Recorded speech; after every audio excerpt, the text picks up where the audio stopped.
காலத்திலும் இங்கு ஒரு உறுப்பினராக மன்னார் சேவையில் விலங்குலா வட்டாரத்திலிருந்து வந்தனால் இப்பொழுதும் அதே இடத்திலிருந்து எனது மக்களின் ஆணையோடு திரும்பவும் இதே பிரதேச சபையில் நான் ஒரு உறுப்பினராக இங்கு நண்பர் என்பிபி நண்பர் சொன்னது போன்று எங்களுடைய காலங்களிலே நாங்கள் பல முன்மொழிவுகளை இந்த பிரதேச சபையிலே வைத்து அனைத்து கிராமங்களுக்கும் நாங்கள் நிதி இருந்தது. நாங்கள் அந்த நிதிகளை கட்சி வேதமின்றி உறுப்பினர்மார்களுக்கு பிரித்து வேலை திட்டங்களுக்கு நாங்கள் அனுமதித்து சென்றிருந்தோம். செயலாளருக்கும் அப்பொழுது தெரிந்திருக்கும். இப்போ வருகின்ற இந்த இதில் வந்த பிரச்சனை என்னென்னு சொன்னால், உயிலங்குள வட்டாரத்துக்கு நானும் எனது உறுப்பினரும் 18 லட்சம் ரூபாய் நிதி எங்களுக்கு ஒதுக்கப்பட்டிருந்தது. கடைசியாக அந்த நெச்சிக்குளம்ங்கிற கிராமத்துக்கு அது 8 லட்சம் ரூபாயில் மட்டும்தான் வேலை நடந்திருக்கு. மிச்சம் நடக்கல என்று தான் நான் நினைக்கிறேன். வேற எங்கேயும் நடந்து தெரியாது செயலாளர். ஆனால் அந்த மிச்ச நிதி எங்கே போனது என்ற விவரம் எங்களுக்கு தரணும். என்னென்றால், நாங்கள் முன்னைய காலத்தில் இருந்த நாங்களும் ஒரு பிள்ளையான ஒரு செயற்பாட்டை செய்திருக்கிறோம் என்ற ஒரு உள் கருத்தோடு தான் அந்த கதை வெளியே வந்திருக்கின்றது. அதுக்குரிய சகல அடுத்த கூட்டத்தொடரில் எங்களுக்கு அதை நீங்கள் சமர்ப்பிக்க வேண்டும்.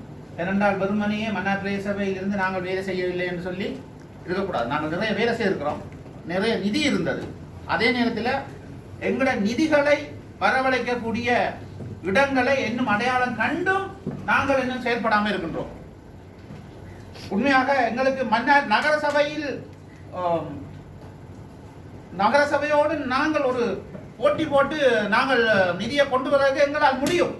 எங்களுடைய இடம் இருக்கின்றது. மன்னார் பாலத்துக்கடியில் இருக்கின்ற இடம் எங்களுடைய இடம். கௌரவ தவசாளர் நீங்கள் அடையாளப்படுத்திக் கொள்ளுங்கள்.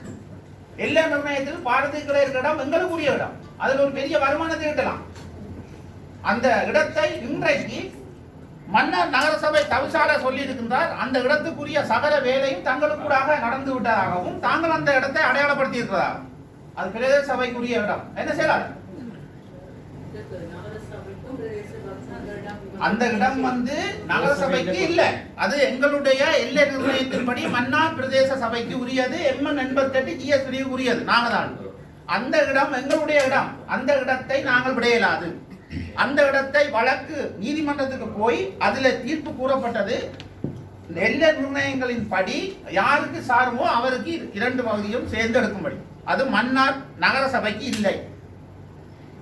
மன்னார் நகரசபைக்கு அந்த இடத்தை கொடுப்போமாக இருந்தால் நாங்கள் ஒரு கிராமத்துக்கு ஒரு பல்போ அல்லது ஒரு ரோட்டோ செய்ய முடியாத நிலையில் நாங்கள் இருப்போம். அதை எடுக்க வேண்டும். அதற்குரிய சகல இதை செய்து நாங்கள் அதனுடைய வருமானத்தை பெற வேண்டும். வருமானம் வருமாக இருந்தால் தான் பிரதேச சபையை நாங்கள் கொண்டு நடத்தலாம். வருமானம் இல்லாமல் நாங்கள் செட்டியையோ அல்லது சேமனையோ சொல்லி பிரயோசனம் இல்லை. இதில் முழுமுச்சாக சேமன் வேலை செய்ய வேண்டும். உடனடியாக டிசிசி வரும் பொழுது நீங்கள் டிசிசிக்கு எங்களை நீங்கள் அழைத்து செல்ல வேண்டும். வெறுமனே நீங்கள் தனியே போயிருந்து நாங்கள் கதைச்சு அங்கே ஒன்றும் நடக்காது. தயவு செய்து எங்களை எல்லாரும் கூட்டிக் கொண்டு போங்கள். அப்படி இல்லைன்னு சொன்னால், அது ஒரு வரையறுக்கப்பட்டன்னு சொன்னால், உங்களுக்கு கட்சி ரீதியாகவோ அதை நாங்கள் கதைச்சு பேசி நாங்கள் அங்கே டிசிசி போகக்கூடிய ஒழுங்கெடுங்கள். அந்த இடத்தை விடக்கூடாது. முதலாவது அந்த கோரிக்கையை நீங்கள் பாருங்கள். அதுக்குரிய ஆவணங்கள் எல்லாம் எங்களுடைய செயலாளர்கிட்ட இருக்குது. அதை நாங்கள் ஒரு கனவும் விடையிலாது. விடுமா இருந்தால் இந்த நகர சபையில் நாங்கள் இருக்கிற இந்த பிரதேச சபையில் இருக்கிறதுல நாங்கள் எந்த விதமான வியோசனமும் இல்லை. அது ஒரு வருமானம் ஈட்டி தரக்கூடிய மற்ற வருமானம் தரக்கூடிய இடங்களை நீங்கள் அடையாளப்படுத்துங்க. வருமானத்தை கிட்டு செல்லுங்க. என்னென்றால் உதாரணமாக கன்னடங்கள் எங்களுக்கு வருமானம் இருக்குது. இந்த மீன் லொரிகள் எல்லாம் வருது. அதுக்கு டிக்கெட் உடைக்கிறீங்களோ தெரியா? உடைக்கிறதா? அது பலமே மாதிரி நடக்கும்னு நினைக்கிறேன். ஓ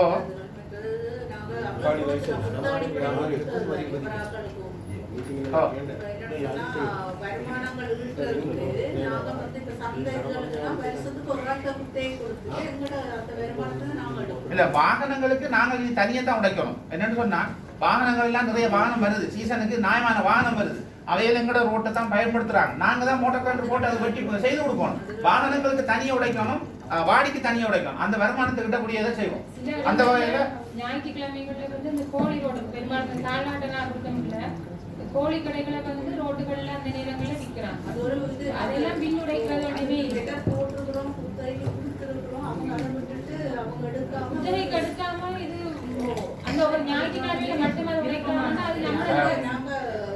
என்னுடைய அது தீர்மானத்தை எடுப்போம். என்னன்னு சொன்னால் அந்த வருமானங்கள் கோழி கடையெல்லாம் அது பலதரப்பட்ட பிரச்சனையில போய்கொண்டிருக்கு. அது நாங்கள் அடுத்த கூட்டங்களை கதைப்போம். சில விடயங்களை நான் கதைச்ச பிறகு கதைங்க.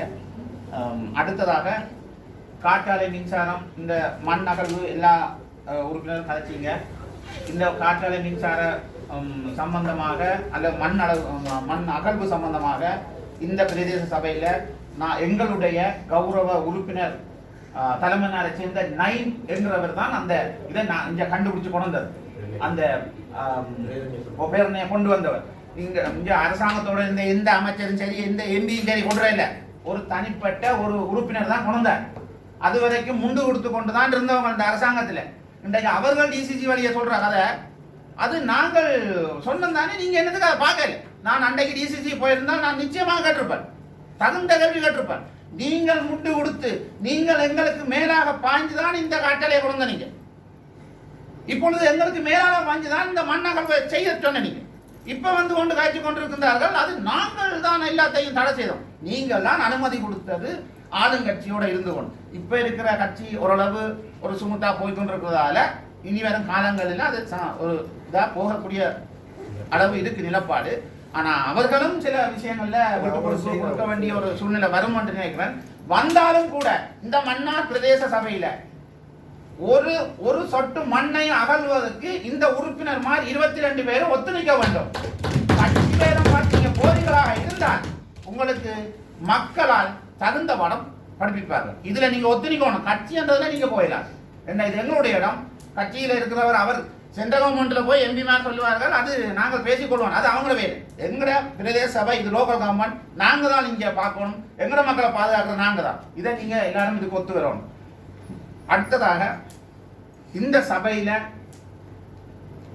நாங்கள்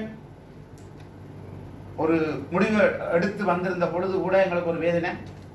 எங்களோடு அனைத்து கட்சிகளும் ஒன்று சேர்ந்து நின்ற நேரம் தமிழ் மக்களை ஏமாற்றி தமிழ் மக்களுடைய ஆணையை பெற்று ஆள வேண்டியவர்களை ஆள விடாமல் பிரிந்து சென்று ஆட்சி அமைப்பதற்கு உறுதுணையா போன எங்களுடைய தமிழ் கட்சிகள், அதாவது ஒரே கட்சி, நீங்கள் உறுப்பினர்கள் யாரும் கோவிச்சாலும் பரவாயில்லை, என்ன பிரச்சனைன்னு சொன்னா உதாரணத்துக்கு எங்களோட நின்ற கட்சிகள் இதுவரைக்கும் சிறுபான்மை இனத்தை சார்ந்த கட்சிகளோட நிக்கணும் என்று சேர்ந்து எங்களுடைய கௌரவ முஸ்லீம் காங்கிரஸை சார்ந்த கௌரவ ரவு ஹக்கீம் அவர்கள் எங்களோடு இதுவரைக்கும் பயணித்துக் கொண்டிருக்கின்றார். அவர்களுக்கு இந்த இடத்துல நான் நன்றி சொல்லுகின்றேன்.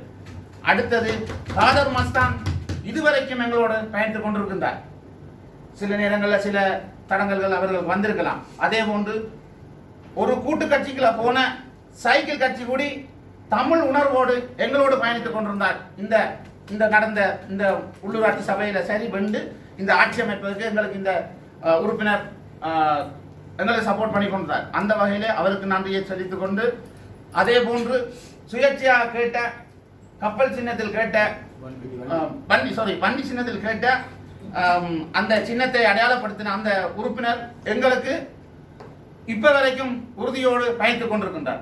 இப்படி இருக்கும் பொழுது எங்களுடைய கட்சியில் தமிழ் தேசிய கூட்டமைப்பு இருந்து தன்னுடைய சுய லாபத்துக்காக பிரிந்து சென்ற இந்த சங்கு சின்னத்திலே இருக்கின்ற செல்வம் அடைக்கணும். இவ்வளவு கட்சியும் ஒன்றாக இருக்கும் பொழுது என்ன காரணத்துக்காக அவர் பிரிந்து சென்றார்? மக்களை ஏமாற்றி கொண்டு தங்களுடைய சுயநல அரசியலுக்காக ஏமாற்றி வழி நடத்தி கொண்டிருக்கின்றார்கள்.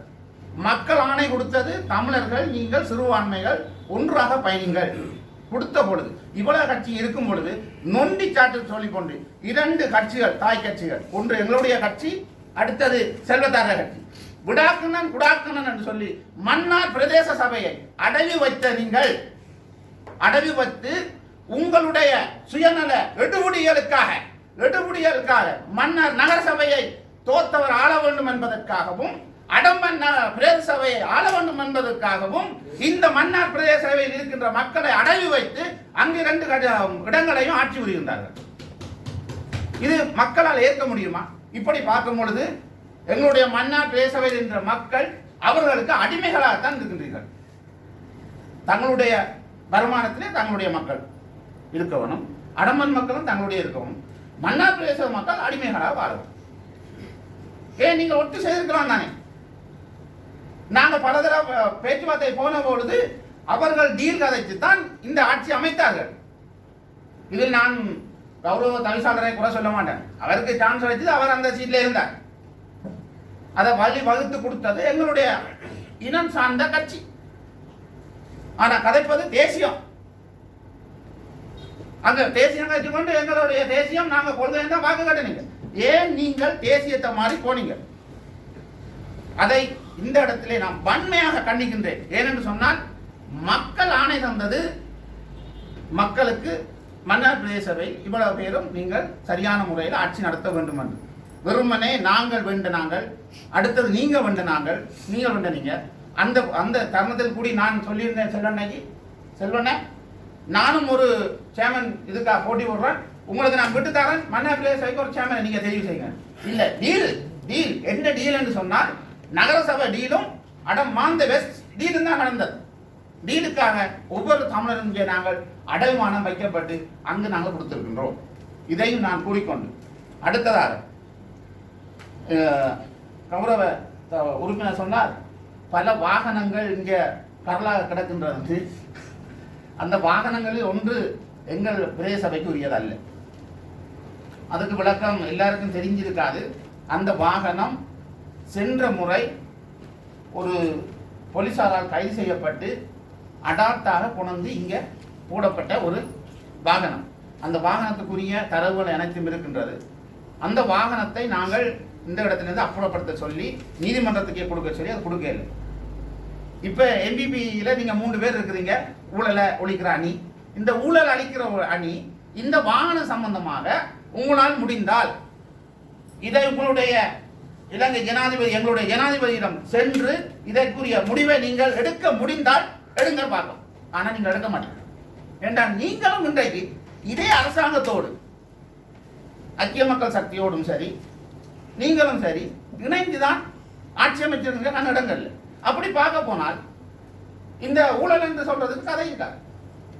என்னண்டா டீல் இந்த இந்த மெஷினால எங்கட இன்றைக்கும் செயலாளர் அதுக்கு பதிவு இருக்கா? ஒன்றுமில்லை. அப்ப இது ஒரு உறைவிடம் மாதிரி தங்களுடைய அரசியல் லாபத்தை கருத்து கொண்டு எல்லாம் செய்து போட்டு இங்க கொண்டு போட்டு இதை உங்களால முடியாது, சவாலாக விடுகின்றேன். எங்களால் முடியாது. ஏன்னு சொன்னால் அந்த டீல் அடிச்சு அவங்க இருந்தவங்க மைண்டியா இருக்கலாம், பொன்சேவாக இருக்கலாம், இருந்தாலும். ஆனால் உங்களோட டீல் அடிக்கலான்னு சொன்னால் இந்த மெசனுக்குரிய முடிவை நீங்கள் என்றால் எடுங்கள், இந்த சபையில பார்க்கலாம். ஆனால் அவங்களால முடியாது என்றால் நீங்களும் சொல்லி இருக்கின்றீர்கள். இந்த இடத்துல நாங்கள் ஆட்சிக்கு நாங்கள் ஒத்துழைப்பு கொடுத்துருக்கோம். முடிந்தால் இந்த பிரச்சனையை நீங்கள் எடுங்கள். அதை எடுத்தீர்கள் சொன்னால் மன்னார் மாவட்டத்தில் நிறைய ஊழல்கள் வரக்கூடிய சந்தர்ப்பம் இருக்கு. மன்னிக்கணும், என்னன்னா பிரதேச சபைக்குரிய வாகனம் இல்லாட்டி அந்த வாகனமே இங்கே நிறுத்தப்பட்டிருக்கு. பிரதேச சபைக்குரிய பொருள் இல்லை என்றால் அந்த வாகனமே இங்கே நிறுத்தப்பட்டிருக்கு இவ்வளவு காலமா. அதற்கான தகுந்த விளக்கங்கள் தரப்பட வேண்டும் உறுப்பினர்கள். அதான் ஏனென்றால் பிரதேச சபைக்குரிய எந்த பொருளும் இங்கே நிறுத்தப்படலாம். அவருடைய கேள்வி சரி, நியாயம் சரி. கடந்த 4 வருடங்களாக இருந்து அவங்க பாடுபட்டு இருக்காங்க. பிரதேச சபைக்குரிய வாகனம் இல்லை என்றால் இங்கே என்ன பாதுகாப்பான இடமா, சத்திரமா? அப்ப இத முதல்ல பிரதேச சபைக்குள்ளே இருந்து அகற்றப்பட வேண்டும். இந்த வாகனம் பிரதேச சபைக்குள்ளே இருந்து அகற்றப்பட வேண்டும். எங்களுடைய சபைக்குரிய பொருட்கள் மட்டும்தான் இந்த இடத்துக்குள்ள இருக்கும். அது யாரா இருக்கட்டும், சரியா? நாங்க உறுதுணையா இருப்போம், நியாயமா செல்வோம். ஏன்னா எங்களுடைய மக்கள் எங்களுக்கு வாக்களிச்சிருக்காங்க, நியாயமாக நீதியாக நேர்மையாக செல்லணும். அதனால அந்த விடயத்தை தவிசாளர் கருத்துல கொள்ளுங்க. என்னென்றால் பிரதேச சபைக்குரிய பேசிட்டு அடுத்த சபைக்கு தான் மேற்கொண்டு இதோட நடவடிக்கை செய்யலாம். ஏன்னா முன்னாடி ஒன்றும் இல்லாம முதல் இதுல நாங்க ஏற்பாடு பண்ணிக்கிறோம். அடுத்த இதுல நம்ம சரி. என்னன்னா மன்னிக்கணும் தவிசாளர், என்ன கௌரவ உறுப்பினருடைய அந்த வேண்டுகோளுக்கு நாங்க தான் நீங்க அதுக்குரிய முடிவு எடுங்க.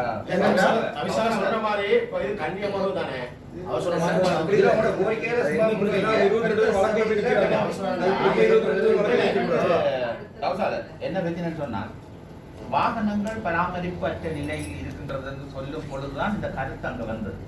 காரணம் என்னன்னு சொன்னா அவர் புதிதாக வந்த ஒரு உறுப்பினர்.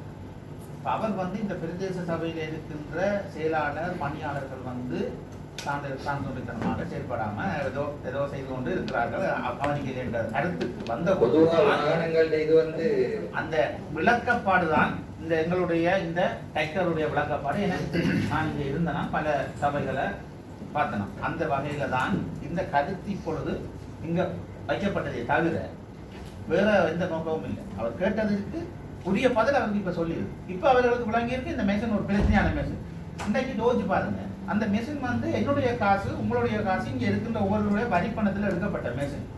அது சரியான முறையில் அது ஒப்படைக்கப்பட்டிருந்தா அது ஒரு பாவனையில் இருந்தது. அரசாங்கத்திட்ட இருந்து பெறப்பட்டது, யார் பெறப்பட்டது, எங்க பெறப்பட்டது, எப்ப பெறப்பட்டது என்று தெரியாம அந்த வாகனம் கொண்டு இங்க ஒரு களவெடுத்த மாதிரி போட்டுருக்கு. அதுக்கு ஆண் பதில் சொல்லுவான். வருகின்ற சேமன் ஒவ்வொருவரும் பதில் சொல்ல வேண்டிய கடமை இருக்கு. அந்த இடத்துல இருந்தால் நான் இருந்தாலும் அதுக்குரிய கடமை இருக்கு. நான் இருந்திருப்பனாக இருந்தால் அந்த மெஷினை நீதிமன்றத்தில் கொண்டு போய் அதுக்கு சம்பந்தமான உள்ள ரிமாண்ட் பண்ணியிருப்பேன்.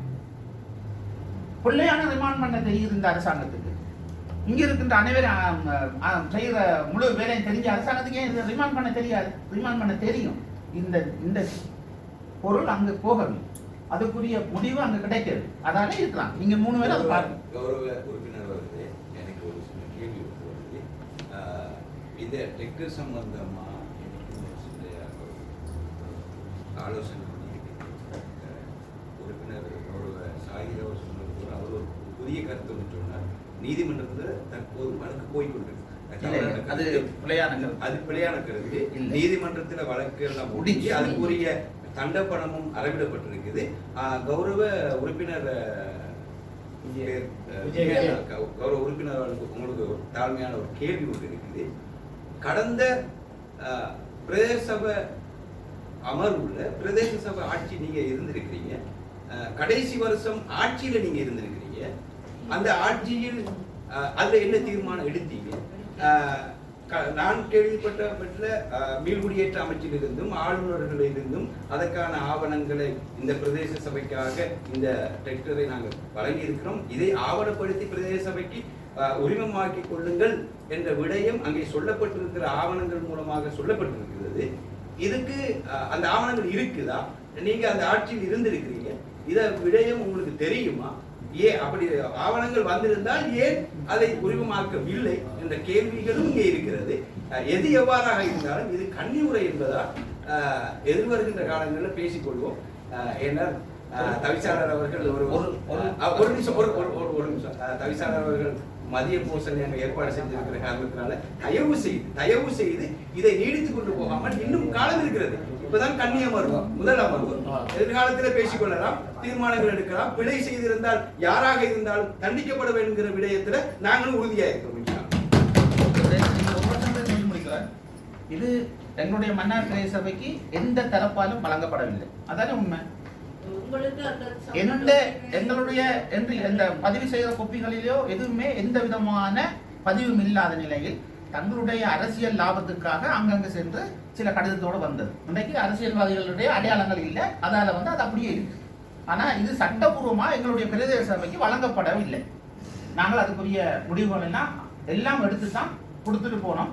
அதை உரிய ஆக்கள் தான் பெற்று போகணும். அரசாங்கம் தான் அதை எடுத்துருக்கோம். அதுக்கு தான் நான் சொல்றேன், என்பிபி அரசாங்கம் இதுக்குரிய சகல இதையும் நீங்க 3 பேரும் அவர்களே, உங்களோட அனுமதியோட செயலாளர், நான் நினைக்கிறேன் இவங்க இங்க கதைச்ச பெரும்பாலான விஷயங்கள் இந்த முறை டிசிசியில கதைப்பட்டது. குறிப்பாக இந்த டெக்டர் சம்பந்தமாகவும் கதைப்பட்டிருக்கு.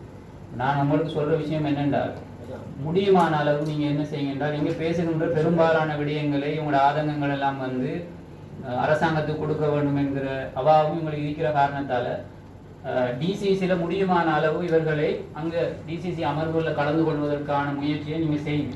அந்த விஷயம் சம்பந்தமாகவும் டிசிசியில் அன்றைய கதைச்சோம். இந்த டெக்டர் பிரச்சனை கதைப்பட்டது, அதே மாதிரி உறுப்பினர்கள் அங்கே எடுக்கிறது சம்பந்தமா கதைப்பட்டது, நிறைய விஷயங்கள் பிரதேச சபை சம்பந்தமா கதைப்பட்டது.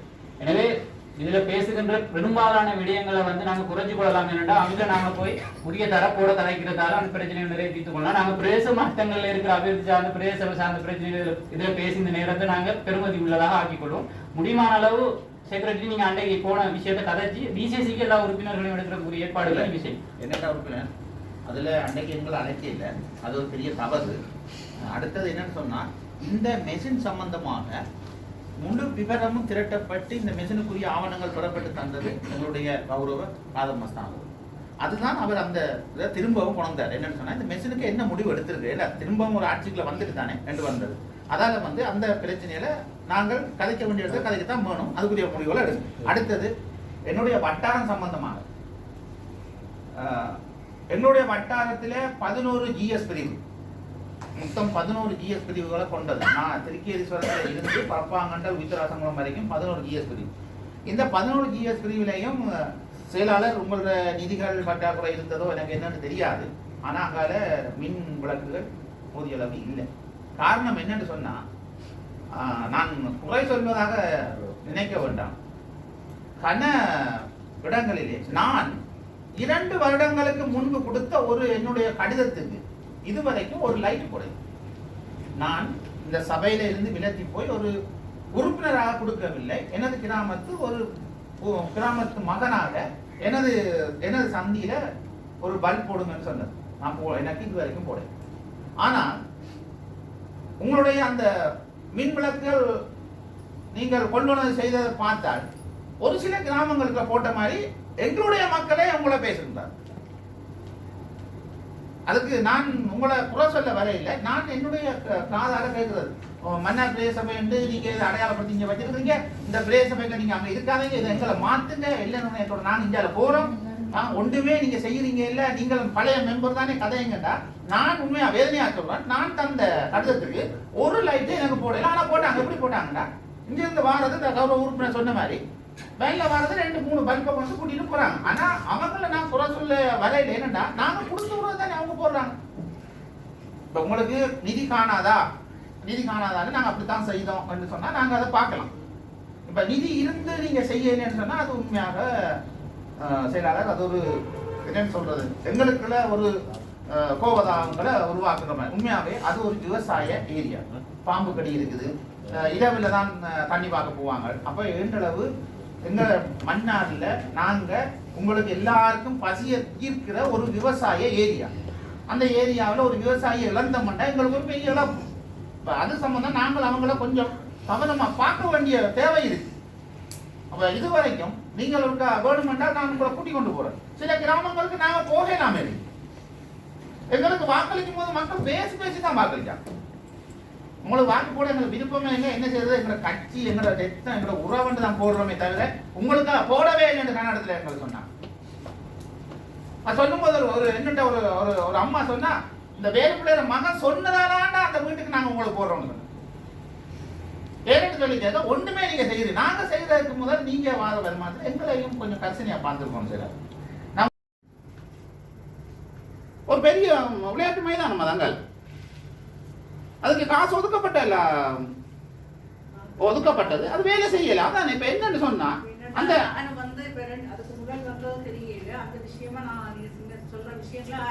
இல்ல கட்டாயம் இன்றைக்கு இளைஞர்கள ஒரு இளைஞர்களா இருக்கட்டும், வயது ஒரு அளவு இளம் ஆட்களா இருக்கட்டும், ஓரளவு வயதான ஆட்களா இருக்கட்டும், எங்களுக்கு மைதானங்கள் தேவை இருக்கிறது, வாக்கிங் போக தேவை இருக்கின்றது, பின்னணங்கள்ல சும்மா சிறிய விளையாட்டு விளையாடக்கூடிய தேவை இருக்கின்றது. அப்படி இல்லாம நாங்க விட்டா இளம் சமுதாயம் அங்க போய் எடுத்துட்டு வந்து பேரவணி வந்து தண்ணி அடிச்சு போட்டு இந்த வரியில சண்டை பிடிக்கிற நிலைமை வரும். நாங்கள் சில இந்த பிரதேச சபையின் கட்டுக்கோப்புல சில விஷயங்கள் இருக்கு. இது நாங்க தான் செய்து கொடுக்கணும். விளையாட்டு மைதானத்தை நாங்க தான் செய்யணும், எங்கள்கிட்ட தான் இருக்குது, அதை நாங்க செய்து கொடுக்கணும். இந்த முறை வருமானம் எங்களுக்குரிய சில நிதிகள் வரும் தேவைகள் இருக்குது. அந்த தேவைகளை கௌரவ உறுப்பினர் சொன்ன மாதிரி தலைமையான ஒரு மைதானத்தை அவர் கேட்டிருக்காரு. ஏன் கேட்கிறாங்கடா, அடுத்த சமூகம் எங்களுக்கு பின்னுக்கு வர அடுத்த சமூகம் அதுல போகணும். அப்ப நாங்க அந்த விளையாட்டு மைதானங்களை நீங்க கொஞ்சம் அடையாளப்படுத்துங்க. இளைஞர்களை நாங்க அங்க கொண்டு போகணும். இளைஞர்களை நாங்க ரோட்ல விட்டோம்னா அவங்க ரோட்ல தண்ணி தான் அடிப்பாங்க. ஒரு 10 பேர் இன்றைக்கு போனா நாளைக்கு நான் அந்த இடத்துல இருந்து வந்தேன்னா அடுத்த நாள் 2 பேர் கூட வருவோம், அடுத்த நாள் இன்னும் 4 பேர் வருவோம், அடுத்த நாள் 10 பேர் 20-30 பேர் அங்க வந்து தங்களுடைய அந்த டைம் அங்க போக வச்சிருவாங்க. அப்ப அவங்களுக்கு அடுத்த இதுகள் வராது. விளையாட்டு மைதானங்களை அடையாளப்படுத்துங்க, அதுக்குரிய சரியான சேவைகளை செய்யுங்க. அதை செய்யறதுக்கு முழு ஒத்துழைப்பும் நான் என்னுடைய தனிப்பட்ட இதில் நான் எந்த நேரத்தில் எந்த இடத்துக்கு கூப்பிட்டா நான் வருவேன். அதையும் பார்த்துக்கொள்ளுங்க. செயலாளர் இந்த விஷயத்தில் சேமன் கொஞ்சம் தயங்குவதாக தெரியுது எனக்கு. நீங்கள் தான் அதை கொஞ்சம் பார்த்து எந்தெந்த மைதானத்தை எங்கெங்கே கொண்டு போகிறோம், என்ன செய்யணும்ன்ற பாருங்கள். பாருங்க, மற்ற வருமானத்தை ஈட்டுறக்கூடிய வழிவகைகளை செய்யுங்க. வருமானம் ஈட்டாமல் இருக்கிறது காரணம் நாங்கள் தான். எங்களோட பிரதேச சபை சரியான இதில் போகலை. இப்போ அவன் புதுசாக வந்தவன் 2-3 வருஷம்தான். ஆனால் வருமானம் ஈட்டலாம். நெல் லொரிகளில் இருந்து வருமானம் எடுக்கலாம், மீன் லொரிகளில் இருந்து வருமானம் எடுக்கலாம். நாங்கள் 2 இறைச்சி கடை மேலதிகமாக போட சொன்னோம். நீங்கள் நினைக்கலாம் சாப்பாட்டு டைமாக வந்து இதை கேளுங்க. ஒன்று உயித்தராசங்குளம், ஒன்று சிறுநாக்குளம், மற்றது ஒன்று தலைமனை. அது போட்டாச்சு, தலைமனை போட்டாச்சு, நாம போட்டாச்சு. 2 போடலாம். இதுகளை நாங்கள் கொடுக்கும் பொழுது தான் எங்களுக்கு வருமானம் வரும். நாங்கள் பாகுபாடு பார்த்த மாதிரி இருந்தோம்னா அது வராது. அந்த அதுகளை நீங்கள் அடையாளப்படுத்துங்கன்னு சொல்லிக்கொண்டு இந்த கன்னியுரையில் எனக்கு பேசுவதற்கு